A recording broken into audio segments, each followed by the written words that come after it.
Good morning. Would you prepare your life for worship as we listen to this poem by Lucille Clifton?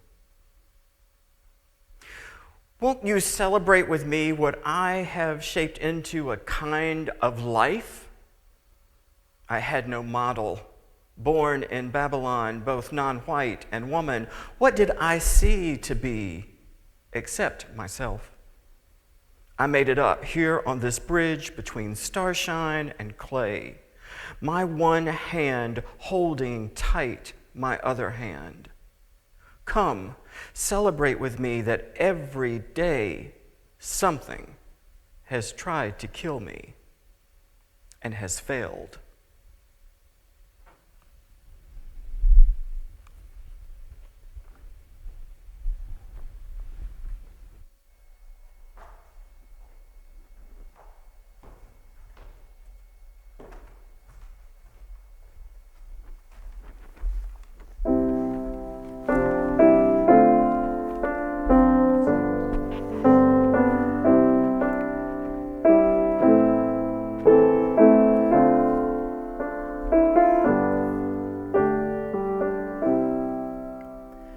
Spirit of life, come unto me, sing in my heart all the stirrings of compassion. Blow in the wind, rise in the sea, move in the hand, giving life the shape of justice. Roots holding close, Wings set me free. Spirit of life, Come to me. come to me. Spirit of life, come unto me. Sing in my heart all the stirrings of compassion. Blow in the wind, rise in the sea, move in the hand, giving life the shape of justice. Roots hold me close. Wings set me free. Spirit of life, Come to me, come to me.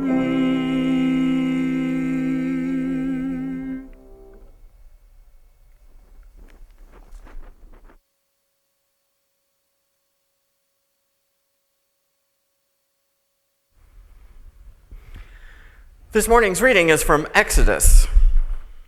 Now a new king arose over Egypt who did not know Joseph.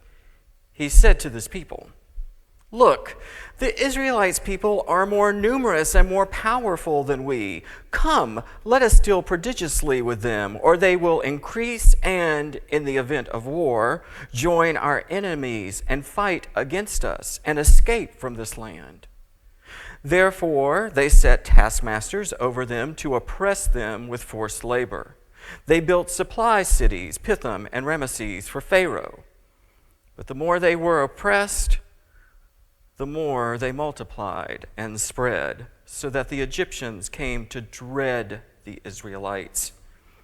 The Egyptians became ruthless in imposing tasks on the Israelites and made their lives bitter with hard service in mortar and brick and every kind of field labor. They were ruthless in all the tasks that they imposed on them.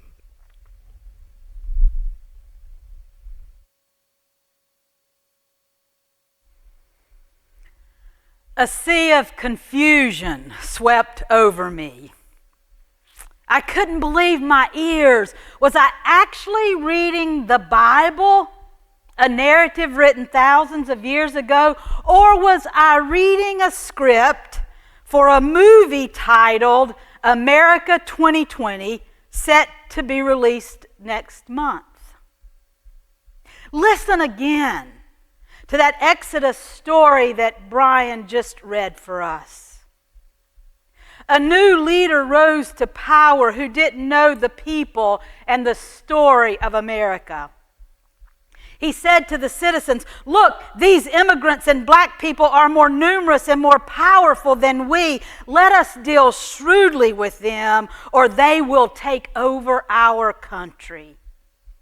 And in the event of racial injustice and unrest, they will join our enemies and fight against us in a moment and in a movement called Black Lives Matter, and escape from our dominance. Therefore, let us legislate policies and laws to criminalize them and build prisons to oppress them with forced labor." So they built Central Prison and Buckner and Women's Prison and the Farmville Detention Center, and they erected cages to house their children. But the more they were oppressed, the more resilient they became. So that the systems of oppression, systemic racism, came to dread the protesters. The white supremacists became ruthless in their attacks on those who didn't hold their views. And they murdered them in the streets. And they made their lives difficult with minimum wage and redlining to create ghettos and withholding affordable health care. They gutted the voting rights, and they doubled down on the war on drugs. They were ruthless in all the injustices they imposed on them. If you've ever thought that the Bible is just an old book that has nothing relevant to say about our times, Exodus 1, 8 through 14 offers you a chance to rethink that position. It is true that those who do not learn from history are doomed to repeat it, or as this quote by George Santiago in its original form says, "Those who cannot remember the past are condemned to repeat it." And here we are in the year 2020, and we are repeating the horrors of this ancient story of oppression as if we were putting on a Broadway production. It's a bit chilling to realize how these stories manifest and repeat themselves from generation to generation. Sure, the names of the oppressors change. The identities of the people being oppressed are different. The movements that rise up carry different labels. But the storyline is the same. And through it all, the faithful who seek justice ponder the question, "Are you there, God?" Or more explicitly, "Where are you, God? Where are you, God, when such injustices are being heaped upon your beloved children?" At best, we answer that question with a hope and a promise derived from the same sacred scriptures that hold these stories of violence and oppression and injustice. God is with us. We say that God is with us in our suffering, enduring our pain and sorrow. God is with us in the cries of mercy and justice. God is with George Floyd as the knee is on his neck and cuts off the airflow and extinguishes his life. God is with the workers as they toil in sweatshops and meatpacking plants, working for less than minimum wage. We say God is with black men as they are hunted down and shot like animals on suburban streets and neighborhoods where they're not welcome. We say God is with the poor families as they drink poison water. God is with the little ones living in cages separated from their parents as they cry themselves to sleep at night. God is with them in the inhumane institutions where forced labor is required and dignity stripped. Yes, I'm afraid that has become our answer. God is with us. But I wonder if the Israelites felt God with them as Pharaoh put his knee on their necks. I wonder if Trayvon Martin and Ahmaud Arbery and Sandra Bland and Breonna Taylor and George Floyd felt God with them as police violence ended their lives. And I wonder if Oscar Alberto Martinez and his daughter Angie Valerie Martinez felt God with them as the currents of the Rio Grande swept them under, drowning both as they tried to slip into the United States for safety and for a better life. God, I hope so. I want to believe that God was with them, all of them. I want to believe that as their spirit and body left this world, they were welcomed into another world where no more violence or prejudice or harm or oppression or a callous tyrant could ever again touch them. A place where the words, "Give me your tired, your poor, your huddled masses yearning to be free. The wretched refuge of your teeming shore. Send these, the homeless, tempted tossed to me. I lift my lamp beside the golden gate." I hope they were welcomed into such a place. God with them is my prayer. But I must confess to you this morning, I am tired. I am sick and tired of placing my faith in this one affirmation in the face of the pain and suffering and violence that black and brown and low-income families are suffering in our nation and in our own backyard. While the faith affirmation that God is with us in all things offers comfort, it is not enough. It is not enough. It is not enough, especially when God being with us is pretty safe for us white folks, and God being with them is a hollow prayer because us ain't doing everything we can to protect them. No, God is with us cannot be our fallback plan. In the presence of systemic oppression, the question, "Are you there, God?" deserves more than a perfunctory, obligatory faith affirmation like God is with us in all our suffering. Such an affirmation must be followed by action. Actions that show the oppressed that indeed God is with them and with us through us. And that is where the rest of the story in Exodus chapter 1 comes into play. The lectionary text for today actually includes verses 15 through 22 of chapter 1 and verses 1 through 10 of chapter 2. It is in these verses that we find the more complete answer to the question, "Are you there, God?" Exodus 1, 15 through 22 tells the story of Pharaoh instructing the Hebrew midwives Shiphrah and Puah to kill all the male babies born to the Israelite women. When the midwives resist the command of the king, he calls to them and asks them why they are not doing as he has commanded. And in a subversive act, they say to the king, "Oh, these Hebrew women are not like the Egyptian women, for they are vigorous and give birth before the midwife even comes to them." And so it is then that Pharaoh gives the command to all his people. "Every boy that is born to the Hebrews you shall throw into the Nile, but you shall let every girl live." The story continues in chapter 2, narrating the birth of Moses. There we read that after Moses was born, his mother hid him for 3 months. And when she could no longer hide him, she put him in a basket and placed it among the reeds along the riverbank. The next part of the story is often overlooked. So let me read that part of the story to you.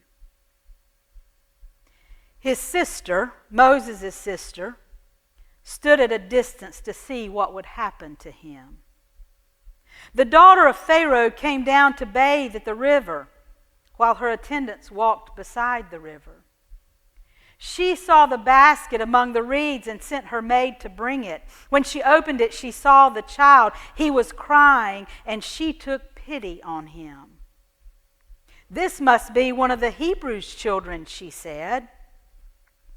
Then his sister, Moses' sister, said to Pharaoh's daughter, "Shall I go and get you a nurse from the Hebrew women to nurse this child for you?" And Pharaoh's daughter said to her, "Yes." So the girl went and called the child's mother. And Pharaoh's daughter said to her, "Take this child and nurse it for me, and I will give you your wages." So the woman took the child and nursed it, and when the child grew up, she brought him to Pharaoh's daughter, and she took him as her son. And she named him Moses, because she said, "I drew him out of the water." Now, I will admit that there is a lot wrong with this part of the story. But there is a part of me that wonders if these two women, Pharaoh's daughter and Moses' sister, are members of the unspoken sisterhood who are quietly subverting the commands of the president, the king. It is doubtful that Pharaoh's daughter intended to fuel a revolution. After all, for that time and that culture, she would have been considered above the rest of humanity, as Pharaohic bloodlines were considered part God. But the humanity in her rose up at the sight of a baby in distress. Yes, there was selfishness in this act, but there was also compassion sufficient to compel her to disregard the edict of her father, her king, her God. Pharaoh's daughter's act of civil disobedience gives us a hint at how God acts. God pricks at our human hearts to wake us up. Even when the power that rules your earthly life and your family life and gives a direct order, if your heart knows it is wrong, then you defy that order and act on behalf of God's justice and God's love. And what of Moses' sister? It is tempting to minimize her role by thinking she acted under the safety of Pharaoh's daughter's initiative. But we all know how untrue that is. That's what systemic oppression lives for. If Pharaoh found out about the scheme, it would not be his daughter who would be held accountable. No, it would be the expendable slave girl who would have paid the price. Yet Moses' sister does not hesitate and implicates herself in the act of civil disobedience too. And she ups the ante of resistance by skillfully positioning her own heartbroken mother to be the nursemaid for Moses. Again, the subversion of Moses' sister isn't strategic revolution. This isn't a planned action organized and coordinated by organizers. This is a human heart picking up clear signals from a loving God who never stops calling us to be the embodiment of that love. We don't have to wait until Jesus comes along 1,000 years later to understand the incarnation. These women were the incarnation of God with us in the flesh, risking their very lives for justice and for love. God is present when we are present. God is freeing the oppressed when we are putting our lives on the line to free the oppressed. God is present in the suffering of God's people when God's people are standing in solidarity with those who are suffering. God is there in our midst when we become the incarnation of God's love in the world. The answer to the question, "Are you there, God?" can only be answered in its fullness when we show up with our own bodies for God, like Shiphrah and Puah and Moses' sister and Pharaoh's daughter. I am not disregarding the presence of God that moves and lives beyond us. For God is surely more than the collective humanity. The presence of God transcends our physical realm. But what I am saying is that if we want to know where God is in all the injustice of the world right now, we have to ask a follow-up question. Where are we? Where are we? Because where we stand might very well determine where and if we see God. These women in chapters 1 and 2 of Exodus are not asking, "Are you there, God?" No, they're making sure with their very bodies that God is there in the suffering and in the pain and in the injustice.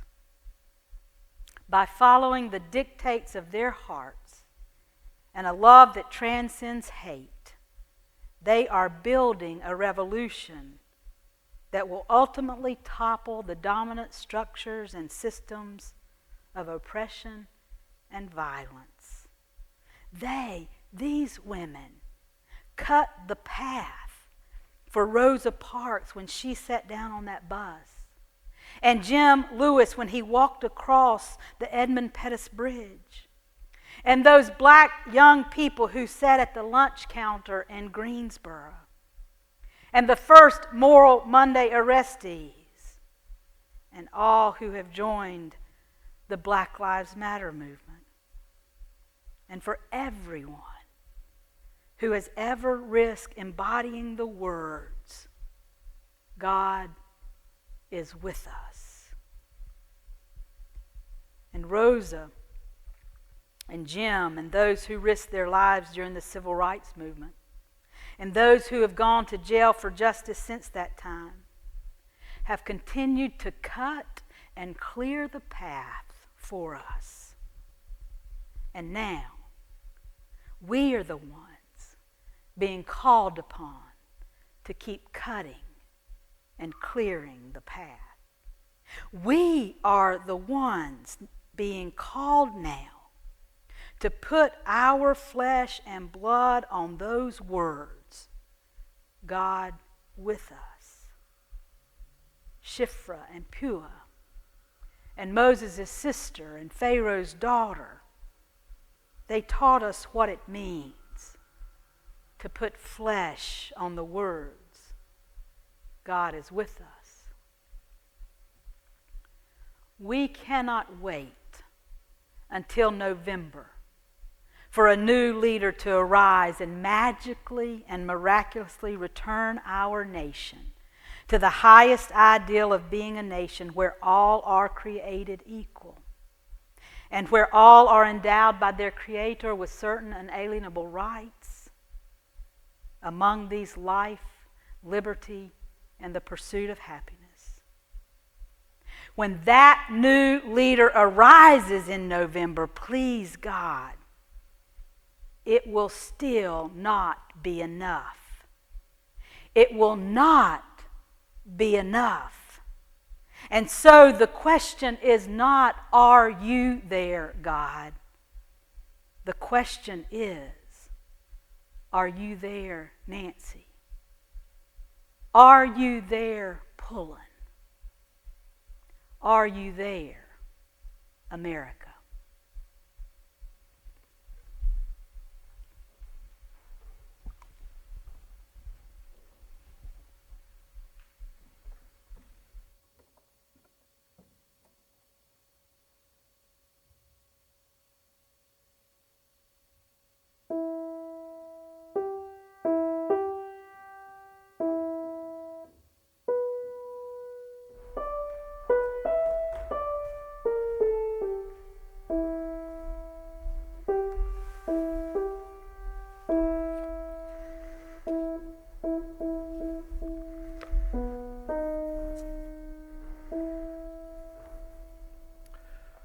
We respond to the scripture and powerful sermon and prepare for prayer as we sing the African American spiritual, Wade in the Water.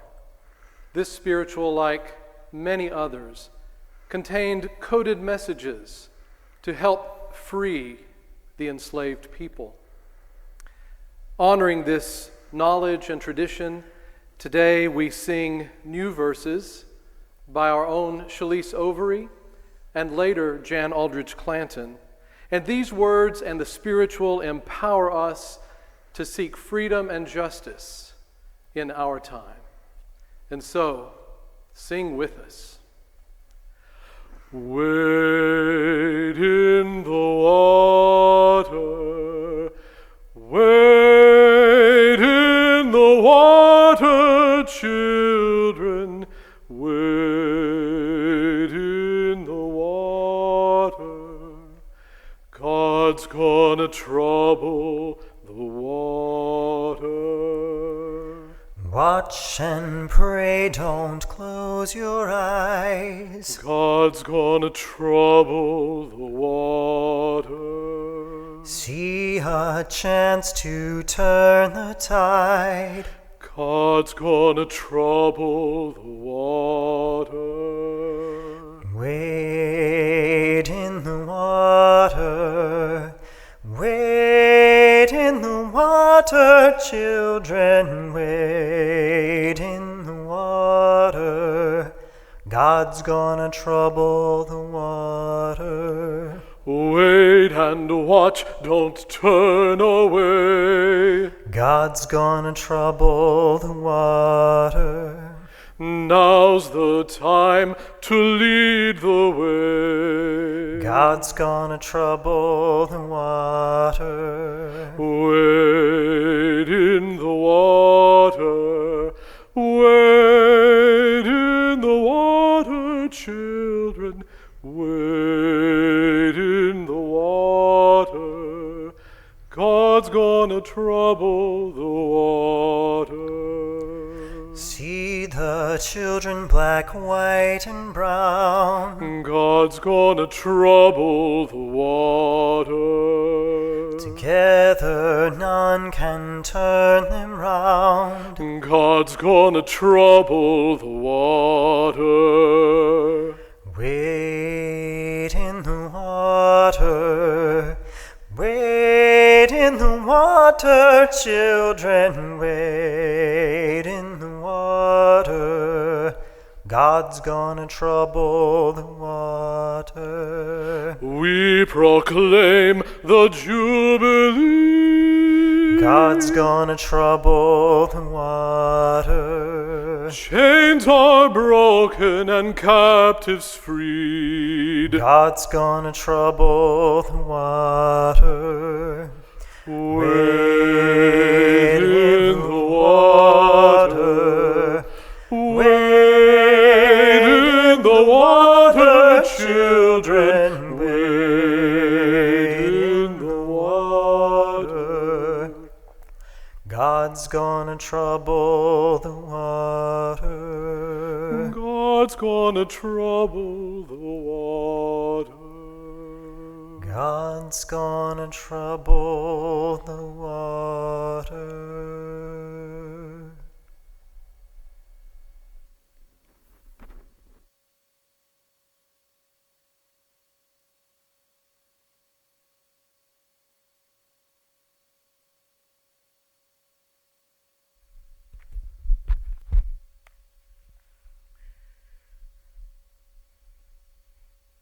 During this time of prayer, we hold in prayer Kirby Brown, former Pullen member Alan Brown, who is battling COVID and is currently on a respirator at Nash General Hospital in Rocky Mount.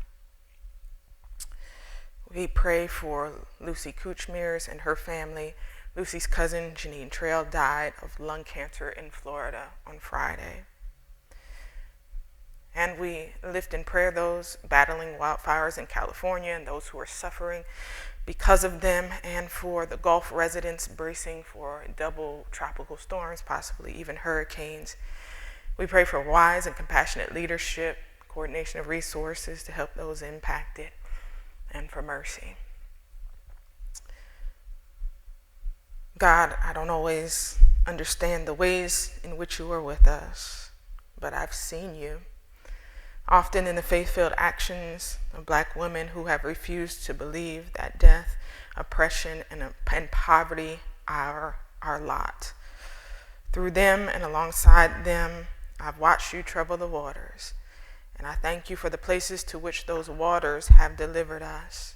My ancestors rose up from slavery because you troubled the waters. Freedom movement succeeded because you troubled the water. I stand where I stand today because you troubled some water, God, and in my gratitude, I acknowledge that there is much deliverance still to bring about. God, I realize that we have to pray in word and in deed, with our mouths and with our feet. And so may we not be afraid to immerse ourselves in the struggle when it's hard, when we're scared, and even when we don't know exactly what to do. God, remind us that we are people of the water, birthed and rebirthed through water. And so may we stay in the resistance like Shifra and Puah. May we have the courage of Miriam not to avert our gaze, but to keep our attention on that which we would rather not see. And in doing so, may we find an opportunity to engage, to act. May we remember that when we do our part, evil is derailed, children escape death, leaders rise to the occasion, and peoples are liberated. And so God, take our best efforts, even our half-hearted ones, even leverage the powers and principalities working against us, and God, trouble the water in a way that only you can, that we might see your salvation together. Ashe.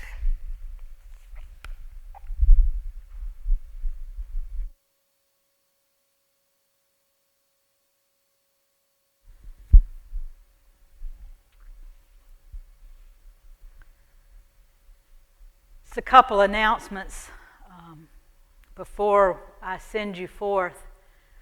Next Sunday, we will celebrate the ministry of Brooks Wicker as our church administrator, as she is retiring from us.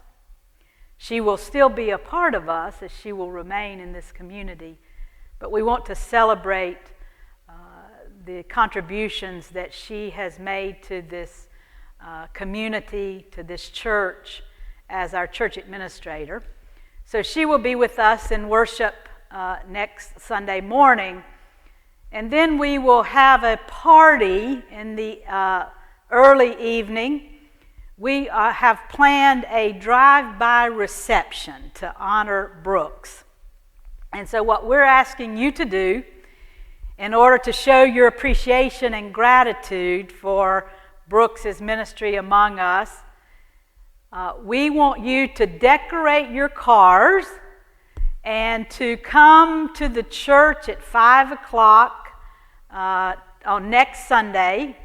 We will stage everything in the parking lot at the hotel beside us. We will line up with our cars, And Brooks will be sitting in the Queen's chair out back of the church, and we will drive by and blow our horns and shout our words of love and affirmation to her as she sits there. That is the way that we feel like we can safely celebrate her in this time. And so we really hope that you will participate in that, be thinking about how you want to share your appreciation with Brooks, decorating your car, maybe bringing a card or something, and in turn you will get a cookie or a cupcake as you drive through the line. So we look forward to seeing you there. Also this evening at 5 o'clock on this Sunday, we will join with our friends at Temple Beth Or and the Muslim community and other interfaith congregations within our community for our unity service, and Chalice will be giving one of the reflections for that this evening. So I hope that you will take the time and the energy to be with us at 5 o'clock this evening for our interfaith unity service. You know, you can be a beautiful people and be troublemakers. You can be a beautiful and courageous people and stir the waters. One thing is for certain, God is going to stir the waters. God has always and God always will stir the waters of justice and love. The question is, are we willing to join in that flow of justice and love and be stirrers as well? To create the good trouble that needs to be created in this world to bring about the beloved community that we believe in.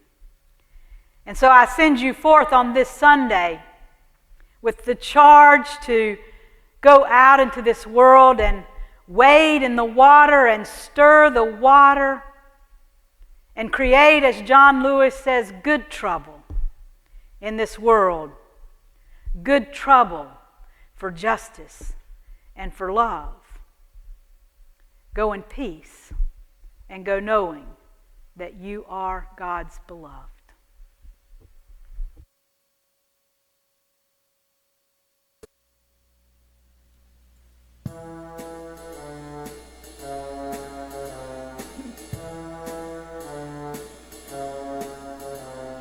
Join with the Spirit, join with the Spirit rising, join with the Spirit, she will empower our rising. See those women's rights denied, she will empower our rising. By leaders who have often lied, she will empower our rising. Join with the Spirit, join with the Spirit rising, join with the Spirit, she will empower our rising. See the immigrants abused, she will empower our rising. The basic human rights refused, she will empower our rising. Join with the Spirit, join with the Spirit rising, join with the Spirit, she will empower our rising. Work for racial justice now, she will empower our rising. All those oppressed will show us how, she will empower our rising. Join with the Spirit, join with the Spirit rising.